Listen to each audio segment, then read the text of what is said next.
नमस्कार। फिल्म जगत में ना अक्सर चमक दमक दिखती है, बड़ी बड़ी कहानियां, बड़े बजट। आज हम एक ऐसी ही बड़ी कहानी के पर्दे के पीछे दिख रहे हैं, जहां कहानी थोड़ी कह सकते हैं उलझी हुई सी लग रही है। हम बात कर रहे हैं मशहूर निर्देशक संजय लीला भंसाली की। जी, जिनकी फिल्में मतलब भव्यता का दूसरा नाम है। बिल्कुल। और उनकी अगली फिल्म है love and war. Ranveer Kapoor, Alia Bhatt, Vicky Kaushal, बड़े सितारे हैं इसमें। घोषणा हुई तो चर्चा तो होनी ही थी, लेकिन अब ये फिल्म एक कानूनी मामले की वजह से भी सुर्खियों में आ गई है। हाँ, मामला राजस्थान से है, बीकानेर। वहां संजय लीला भंसाली और उनकी प्रोडक्शन टीम के 2 और सदस्यों के खिलाफ एक एफआईआर दर्ज हुई है, फर्स्ट इन्फॉर्मेशन रिपोर्ट। एफआईआर? अच्छा। जी।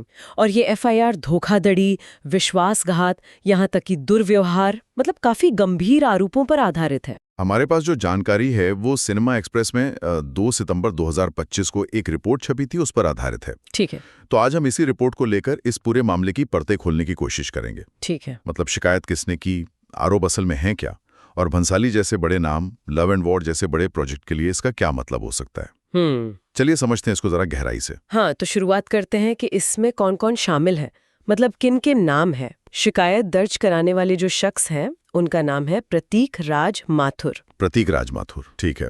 उन्होंने बीकानेर के बिछवाल पुलिस स्टेशन में संजय लीला भंसाली, अरविंद गिल और उत्कर्ष बाली के खिलाफ ये शिकायत दी है। ओके, भंसाली, गिल और बाली। जी।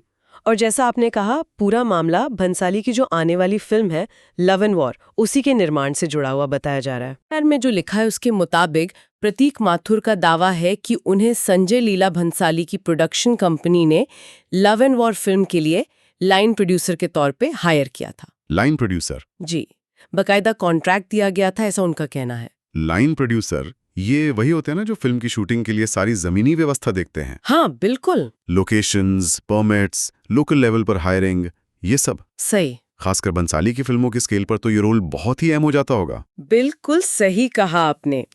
बंसाली की फिल्में तो जानी ही जाती हैं अपने बड़े बड़े सेट्स, बहुत सारे क्रू मेंबर्स और मुश्किल लॉजिस्टिक्स के लिए।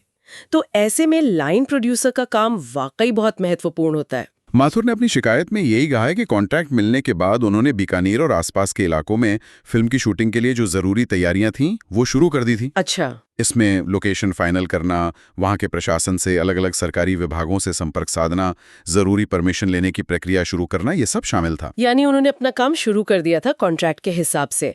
फिर गड़बड़ कहाँ हुई, मतलब कहानी में मोड़ कहाँ आया? तो यहीं पर मामला थोड़ा गंभीर हो जाता है। माथुर का आरोप है कि कुछ टाइम काम करने के बाद उन्हें अचानक इस प्रोजेक्ट से हटा दिया गया। हटा दिया गया? जी, और सिर्फ हटाया ही नहीं गया, बल्कि उनके मुताबिक जो काम उन्होंने तब तक किया था उसके लिए उन्हें कोई पेमेंट भी नहीं की गई। ओह, ये तो सीधा सीधा कॉन्ट्रैक्ट तोड़ने और फाइनेंशियल फ्रॉड का आरोप है। और जैसा अब शुरू में जिक्र हुआ था, मामला सिर्फ पैसों या कॉन्ट्रैक्ट तक ही नहीं रुका, दुर्व्यवहार का भी आरोप है। ये थोड़ा चौंकाता है। जी हाँ, एफआईआर में एक खास घटना का भी जिक्र है।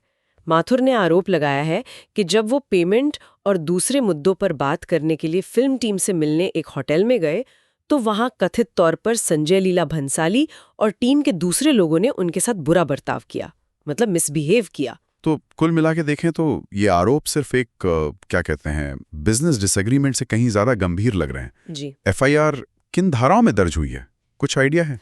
रिपोर्ट बताती है कि एफआईआर आईपीसी यानी भारतीय दंड संहिता की कई धाराओं के तहत दर्ज हुई है। इनमें मुख्य रूप से धोखाधड़ी यानी सेक्शन 420, हाँ। आपराधिक विश्वासघात सेक्शन 406, क्रिमिनल कॉन्स्पिरेसी यानी आपराधिक साजिश सेक्शन 120B और क्रिमिनल इंटिमिडेशन मतलब डराने धमकाने का आरोप सेक्शन 506, ये धाराएं शामिल हैं। बाप रे, ये तो सब गंभीर आपराधिक आरोप हैं। जी हाँ, अगर ये साबित होते हैं तो सजा भी हो सकती है। यहाँ एक बात और है जिस पर ध्यान देना चाहिए। रिपोर्ट में लिखा है कि ये एफआईआर सीधे पुलिस ने दर्ज नहीं की, बल्कि कोर्ट के ऑर्डर के बाद दर्ज हुई है। इसका क्या मतलब समझे? क्या ये नॉर्मल है? ये एक जरूरी पॉइंट है। देखिए, नॉर्मली क्या होता है कि आप पुलिस स्टेशन जाते हैं, शिकायत देते हैं और पुलिस एफआईआर लिख लेती है। लेकिन कई बार अगर पुलिस को लगता है कि मामला सिविल नेचर का है या पहली नजर में कोई बड़ा अपराध नहीं बनता, तो वो तुरंत एफआईआर दर्ज करने से मना कर सकती है। अच्छा। ऐसे में शिकायत करने वाले के पास सीआरपीसी की धारा 156(3) के तहत मजिस्ट्रेट के पास जाने का रास्ता होता है। अगर मजिस्ट्रेट को लगता है कि शिकायत में दम है, जांच होनी चाहिए, तो वो पुलिस को एफआईआर दर्ज करने का आदेश दे सकती है। तो इसका मतलब ये हो सकता है, और ये सिर्फ एक अंदाजा है क्योंकि रिपोर्ट में कारण साफ नहीं है, कि प्रतीक माथुर को शायद पुलिस से सीधे मदद नहीं मिली और उन्हें कोर्ट जाना पड़ा। इसकी काफी संभावना है। हालांकि हम पक्के तौर पर नहीं कह सकते कि पुलिस शुरू में क्यों झिझक रही थी। हो सकता है मामला उन्हें पेचीदा लगा हो, या शायद इतने बड़े नाम शामिल थे इसलिए वो ज्यादा सावधानी बरत रहे थे। कुछ भी हो सकता है। लेकिन ये बात तो पक्की है कि एफआईआर कोर्ट के दखल के बाद हुई, जी। जो ये जरूर दिखाता है कि शिकायतकर्ता को अपनी बात दर्ज करवाने के लिए एक एक्स्ट्रा स्टेप लेना पड़ा। ये अपने आप में मामले को थोड़ा और गंभीर बना देता है। सही बात है। अब थोड़ा वापस फिल्म मेकिंग की दुनिया में आते हैं। संजय लीला भंसाली की फिल्मों की पहचान ही उनकी भव्यता है। पद्मावत, बाजीराव मस्तानी, गंगूबाई काठियावाड़ी। जी, गंगूबाई काठियावाड़ी। हाँ, लव एंड वॉर को भी एक महागाथा, मतलब एपिक सागा बताया जा रहा है। इतने बड़े स्केल की फिल्म के लिए प्री प्रोडक्शन कितना जरूरी होता है, और उसमें लाइन प्रोड्यूसर जैसे लोकल आदमी का रोल कितना नाजुक हो सकता है। बहुत ज्यादा। प्री प्रोडक्शन तो किसी भी फिल्म की रीढ़ की हड्डी होती है, और भंसाली जैसी फिल्मों में तो ये स्टेज और भी ज्यादा मुश्किल होता है। महीनों, कभी कभी तो सालों तक लोकेशन ढूंढना, set design, costume, historical research और सबसे जरूरी बजट और लॉजिस्टिक्स की प्लानिंग चलती है। लाइन प्रोड्यूसर इस पूरी मशीनरी का, आप कह सकती हैं, जमीनी सैनिक होता है। उसे ना सिर्फ प्रोडक्शन हाउस की ज़रूरतें समझनी होती हैं, बल्कि लोकल माहौल, नियम कायदे, वहाँ के लोगों के साथ भी तालमेल बिठाना होता है। सही। और बीकानेर जैसे ऐतिहासिक शहर में शूटिंग के लिए तो और भी कई तरह की परमिशंस और सावधानियों की ज़रूरत पड़ती होगी। और अगर इसी बुनियाद वाले स्टेज में लाइन प्रोड्यूसर और प्रोडक्शन हाउस के बीच ऐसा झगड़ा हो जाए जिसमें धोखाधड़ी और विश्वासघात जैसे आरोप लगे, तो इसका असर क्या हो सकता है फिल्म पर? पहली बात तो, अगर लाइन प्रोड्यूसर ने वाकई ज़रूरी परमिशंस या अरेंजमेंट्स शुरू कर दिए थे और उसे अचानक हटा दिया, तो नए सिरे से सब कुछ करने में टाइम और पैसा दोनों बर्बाद होंगे। हाँ, ये तो है। इससे शूटिंग का शेड्यूल लेट हो सकता है और इतने बड़े स्टार्स की डेट्स मैनेज करना और मुश्किल हो जाएगा। बिल्कुल। दूसरी बात, इस तरह के लीगल पंगे प्रोडक्शन हाउस की रेपुटेशन पर भी सवाल उठाते हैं, खासकर लोकल वेंडर्स और एडमिनिस्ट्रेशन के बीच। आगे उन्हें काम करने में दिक्कत आ सकती है। और जाहिर है कानूनी लड़ाई अपने आप में एक बोझ तो है ही, टाइम, एनर्जी, पैसा सब लगता है। ये बात सोचने वाली है। लव एंड वॉर कोई छोटी मोटी फिल्म तो है नहीं। रणबीर कपूर, आलिया भट्ट, विकी कौशल आज के टॉप नाम है इसमें। फिल्म 2026 में रिलीज होनी है। ऐसे प्रोजेक्ट से जुड़ी हर खबर पर नजर रहती है। इस एफआईआर की खबर से इंडस्ट्री में और ऑडियंस में हलचल तो जरूर होगी। बिल्कुल, ये उस ग्लैमरस दुनिया की एक झलक भी दिखाता है जहां बड़े नामों और बड़ी उम्मीदों के पीछे मुश्किल प्रोफेशनल रिश्ते, भारी दबाव और कभी-कभी ऐसे टकराव भी होते हैं। अक्सर दर्शक तो सिर्फ फाइनल फिल्म देखते हैं, लेकिन उसके बनने के प्रोसेस में कई उतार चढ़ाव आते हैं। ये मामला उसी प्रोसेस का एक हिस्सा है जो अब पब्लिक हो गया है। एक तरफ फिल्म का टाइटल है लव एंड वॉर, प्यार और जंग, और दूसरी तरफ फिल्म की शुरुआत ही एक असली कानूनी जंग से होती दिख रही है। ये कॉन्ट्रास्ट भी अजीब है। हाँ, ये विडंबना तो है, लेकिन यहाँ ये दोहराना बहुत जरूरी है कि हम फिलहाल सिर्फ एक पक्ष की कहानी सुन रहे हैं जो एफआईआर के जरिए सामने आई है। सही। संजय लीला भंसाली या उनकी टीम का पक्ष अभी सामने आना बाकी है।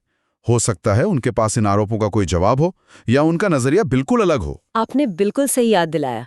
रिपोर्ट में भी ये बताया गया है कि मामले की जांच बिछवाल पुलिस स्टेशन के एसएचओ गोविंद सिंह चारण को सौंपी गई है। तो अब आगे क्या होगा? प्रोसेस क्या कहता है? अब पुलिस इन्वेस्टिगेट करेगी, इसमें दोनों पक्षों से बात की जाएगी, यानी शिकायतकर्ता प्रतीक माथुर और जिन पर आरोप है भंसाली और उनकी टीम, उनके बयान लिए जाएंगे। पुलिस सबूत इकट्ठा करेगी, जैसे कॉन्ट्रैक्ट के कागजात, पेमेंट के रिकॉर्ड्स या उनके ना होने के सबूत, गवाहों के बयान अगर कोई हैं तो, और होटल में जो कथित घटना हुई उसके बारे में भी जानकारी जुटाएगी। इस पूरी जांच के बाद पुलिस एक रिपोर्ट तैयार करेगी। अगर उन्हें लगता है कि आरोपों में दम है, क्रिमिनल केस बनता है तो वो चार्जशीट फाइल कर सकते हैं और मामला कोर्ट में चलेगा।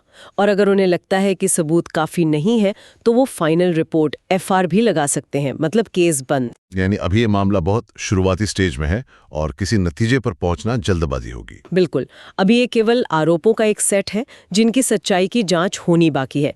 हमें जांच पूरी होने का इंतजार करना होगा।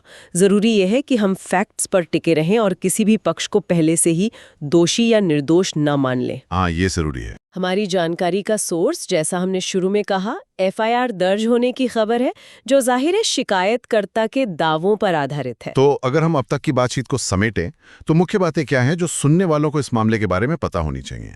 पहली बात, संजय लीला भंसाली की बड़ी फिल्म लव एंड वॉर के प्री प्रोडक्शन में ही एक कानूनी पेच फंस गया है। ठीक है। दूसरी, बीकानेर में प्रतीक राज माथुर नाम के व्यक्ति ने भंसाली और उनकी टीम के 2 सदस्यों पर एफआईआर करवाई है।